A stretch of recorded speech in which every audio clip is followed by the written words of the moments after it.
Dr. Supamit, thank you for chatting with us. You were a participant and a speaker at today's International Symposium on the influenza pandemic in Asia. And there was a lot of discussion of the issue, of problems, and of lessons learned. Basically, it was a sharing experience. What, in your opinion, impressed you most about these lessons learned? Actually, I'm thinking of some lessons. I don't know which one is more important than the other one. One thing, I think we've been quite lucky that this pandemic seems not to be as serious as we expected it to be. Certainly, it's more serious than seasonal influenza, but not as serious as we thought. It's kind of a blessing for us to have a chance to test our preparedness, not in a very bad way. That's one impression that I have. The other thing is, I think we benefited a lot from our preparedness. Thinking that if we didn't have advanced preparedness as we've had, we must have been in worse shape. Many countries are doing the same. We've been preparing for the pandemic for some years, activated by the emergence of avian influenza. We took it quite seriously to have a good national plan and to translate the plan into different levels, into the regional and provincial level and into the organizational level. We did some exercise in tabletop or in functional manners. During that time, we didn't think that a pandemic would come quite rapidly, but we were caught by surprise. It just came last year. We had some problems at first, trying to understand the situation, trying to adjust to the situation to respond. But finally, in looking back, we found that we've been coping with the situation quite rapidly, and that is to my surprise. And this is a second point that I think I appreciate. And the third point might be that I've seen extensive cooperation at different levels. At local level, we had multi-sector cooperation in planning, in the exercise, even though it might be just like role play. But these people were brought together to work on the make-believe situation to solve the problems. Simulation. And we also have a higher level of simulation and exercise.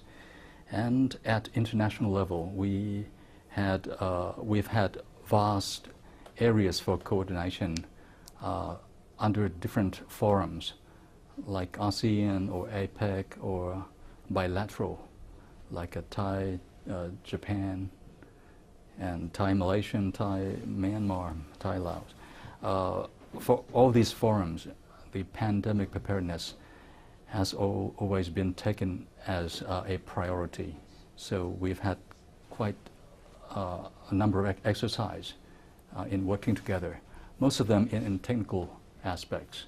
For example, sharing of information or training in epidemiology, in laboratory investigation, in risk communication.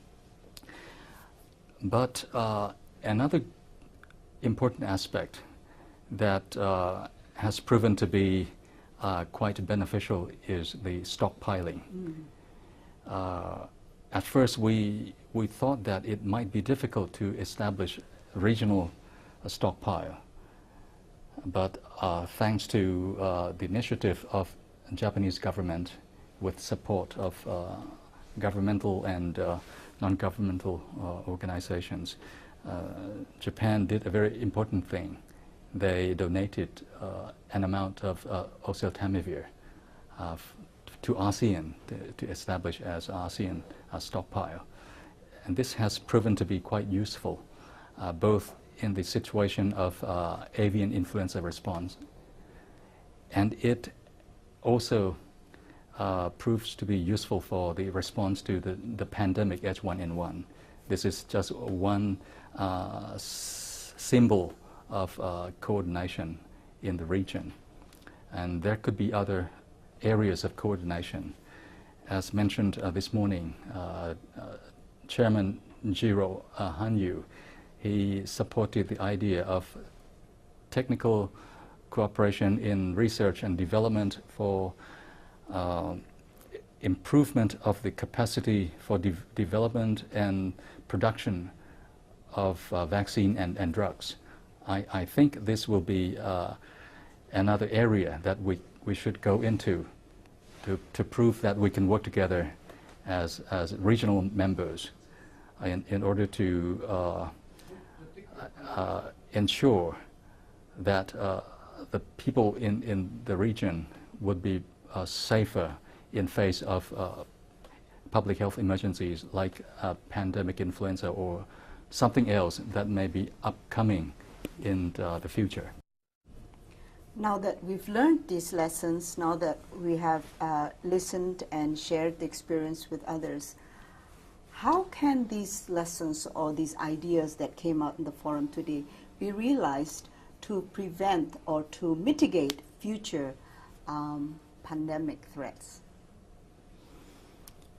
I think this is one forum among many others, but a very important one that provides opportunity for key persons from the government, from international organization, to share both successes and weaknesses, lessons from positive and negative sides. These are all very important learnings for all of us, and I believe that this the knowledge or awareness we created from this kind of sharing could be transferred or communicated through appropriate channels.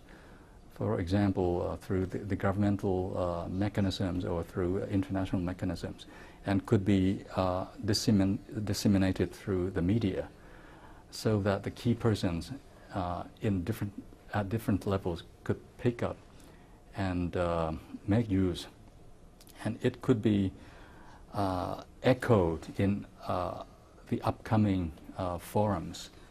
Would this be part of the global governance or regional mechanism that was proposed today? Is that a workable solution? These are compelling ideas. And I am optimistic that we are working towards that kind of thing. Now we have better coordination, better working together among countries, better than before. At the meeting, many people are calling for a more effective, more efficient mechanism in the so-called the global governance. I believe it will take time, but if we share the same ideas, aiming at the same thing, we will be working together towards that direction, and sooner or later we will have have improved mechanisms for working together in the region or globally. Yeah. Now, all this time, the effort has been led mostly by governments, by academics, and international organizations. What about the private sector? What about private organizations like Sasakawa Peace Foundation? How can they play a role? I think Sasakawa is setting a very good model for NGOs, non-governmental organization, to have roles. Even though the governmental and other semi-governmental organizations have strengths and opportunities, but there are some areas that they difficult for them to reach, or difficult for them to work in efficient and rapid ways. I think that organizations like Sasagawa and many others that are coming up or that are now at work, like Gates Foundation, they can provide support to different action groups under the conditions that are not so constrained by rules and regulation as we are seeing with the governmental or more official organizations. And they, under these NGOs, there seems to be much more flexibilities in the how to work, and they tend to offer a more diverse perspective that may be different from governmental bodies. And I think these components are very important to help drive and fill gap to work towards better coordination among different sectors at all levels.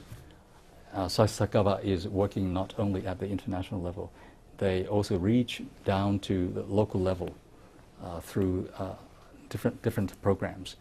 So I believe that this will be the real capacity building for countries in this region if we can have more and more input and support from NGOs like Sasagawa and many other organizations. Thank you very much, Dr. Supamit. You're welcome.